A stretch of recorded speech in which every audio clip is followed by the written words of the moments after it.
శ్రీ గురుభ్యో నమ. శ్రీమాత్రే నమ. అచింత్య వ్యక్తరూపాయ నిర్గుణాయ గుణాత్మని సమస్త జగదాధారమూర్తయే బ్రహ్మణే నమ. సింహరాశి గురించి తెలుసుకుందాం.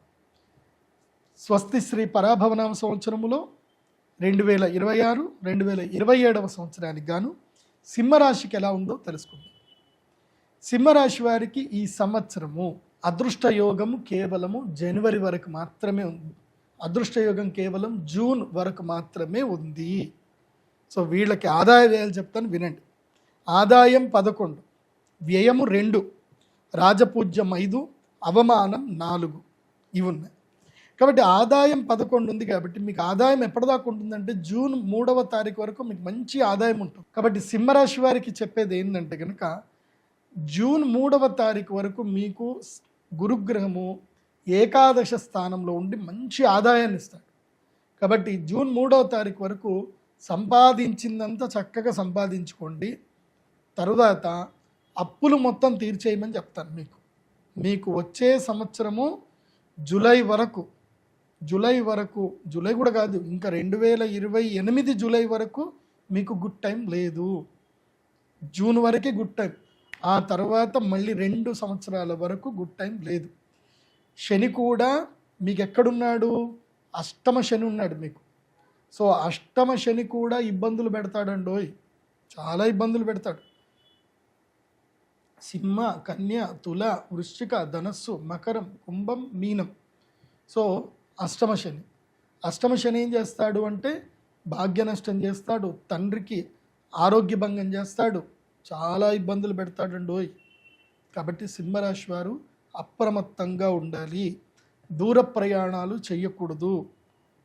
అది కాకుండా సప్తమ రాహు ఉన్నాడు కదా, లవ్ స్టోరీలన్నీ నాశనం చేస్తాడు. మీరు ఎవరినైతే ప్రేమిస్తున్నారో వాళ్ళకి మీకు గొడవలు అవుతాయి. మెయిన్ ఆ కర్ణపిశాచితోటే. ఈ మధ్య ఆ కర్ణపిశాచి చాలా మంచి ఇన్వాల్వ్మెంట్ అయిపోతుంది. మీరు ఎవరికి ఫోన్ చేసినా, ఎవరో మీకు మెసేజ్లు పెట్టినా, అది అసలు ఒకప్పుడు విడిపోవడానికి ఆస్కారానికి దేవుడు ఎవరినో మనుషులు పంపించేవాడు శనిగ్రహం. ఇప్పుడు అట్లా లేదు. కర్ణపిశాచాలు మిమ్మల్ని విడగొట్టడానికి, మీకు బ్రేకప్ చేయించడానికి. కాబట్టి బంధు సౌఖ్యం ఉండదు, కళత్ర సౌఖ్యం నష్టం ఉంటుంది, కళత్ర నష్టం ఉంటుంది. భార్యాభర్తలు విడిపోతారు, కోట్ల చుట్టూ తిరగాల్సి వస్తుంది.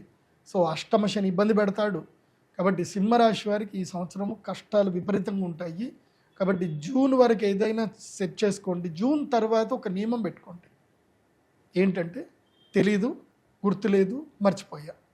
ఈ డైలాగులు బాగా గుర్తుపెట్టుకోండి. ఎవరైనా డబ్బులు అడిగారు, మిమ్మల్ని డబ్బులు వచ్చి అడిగారు, ఏదైనా చేస్తున్నారు, మిమ్మల్ని ఫ్రెండ్స్ ఏదైనా సలహా అడిగారు, తెలియదు అని చెప్పండి, లేదా గుర్తులేదని చెప్పండి, తర్వాత ఆలోచిస్తానని చెప్పండి. నొప్పించక తానొవ్వక తప్పించుకు తిరుగువాడు ధన్యుడు సుమతి. ఈ సంవత్సరము సింహము పడుకోవాలి. ఈ సంవత్సరం పులి రెస్ట్ తీసుకోవాలి, వేటకు వెళ్ళకూడదు. వేటకు వెళితే ఏవైతే నక్కల సమూహం ఉంటుంది కదా, తోడేళ్ల సమూహం చేత సింహము కూడా దెబ్బతింటుంది. కాబట్టి సింహం ఈ సంవత్సరం ఎంత సైలెంట్గా ఉంటే అంత మంచిది. ఈ సంవత్సరం సింహం గర్జించేది లేదు. ఎందుకోసమంటే మీకు ఏకాదశంలో నుంచి జూన్ తర్వాత గురుగ్రహము ద్వాదశంలోకి వస్తాడు. ఖర్చులు పెరుగుతాయి, వ్యయం పెరుగుతుంది. కాబట్టి జూన్ 3వ తారీఖు నుంచి అక్టోబర్ 31 వరకు ఖర్చులు ఏమైతే ఉంటాయో, అప్పులు ఏమైనా ఉంటే తీర్చేయండి, సెటిల్మెంట్స్ ఏమైనా ఉంటే చేసుకోండి. ఎవరికైనా ఏమైనా ఇవ్వాలి అనుకుంటే ఇచ్చేసేయండి. ఖర్చులు పోతాయి కూడా, డబ్బులు పోతాయి. కాబట్టి అనుభవించండి అని చెప్తాను. జూన్ నుంచి అక్టోబర్ 31 వరకు లైఫ్ని ఎంజాయ్ చేయండి. ఎంత వీలైతే అంత ఖర్చు పెట్టండి. మంచిగా టూర్లు ఎటు తిరగాలన్నా అటు తిరగండి, భోగాలు అనుభవించండి. వ్యయంలో గురువు వచ్చినప్పుడు భోగాలు అనుభవించాలి, ఖర్చులు పెట్టాలి, పెళ్ళిళ్ళు చేసుకోవాలి, పిల్లల పెళ్ళిళ్ళు చేయాలి, ఖర్చులు పెట్టాలి, ఏవైనా సరే సెలబ్రేషన్ చేసుకోవాలి. దాని తర్వాత అక్టోబర్ 31 నుంచి గురుగ్రహము స్వక్షేత్రంలో సింహరాశిలోకి ఎంటర్ అవుతాడు. సింహరాశి లోపలికి ఎంటర్ అయ్యి ఎప్పటి వరకు? జనవరి ఎండింగ్ వరకు, 27వ తారీఖు వరకు ఉంటాడు.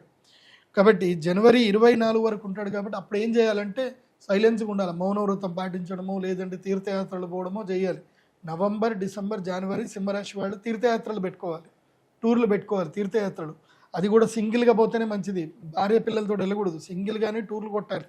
బిజినెస్ టూర్లు కొట్టాలి, రీసెర్చ్ చేయాలి, వీలైతే చైనా పోవాలి, మంచిగా టూర్లు కొట్టుకొని అన్నీ చూసుకోండి, బాగుంటుంది.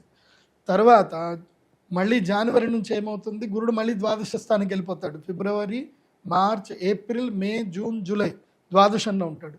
మళ్ళీ ఖర్చులు మొదలవుతాయి. సో ఆ టైంలో మళ్ళీ పెళ్ళిళ్ళు, శుభకార్యాలు, ముహూర్తాలు ఏమున్నా చూసుకోవచ్చు.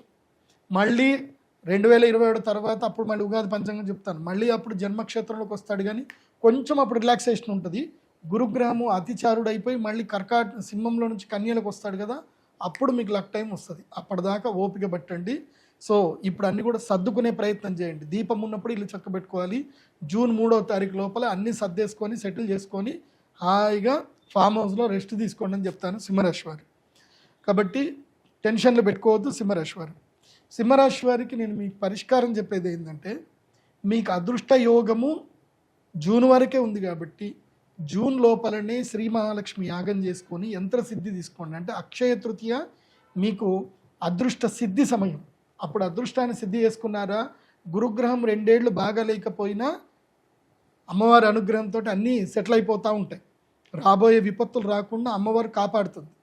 కాబట్టి అక్షయ తృతీయ రోజున మీరు శ్రీ మహాలక్ష్మి యాగానికి సిద్ధమవ్వండి. డేట్ నోట్ చేసుకోండి.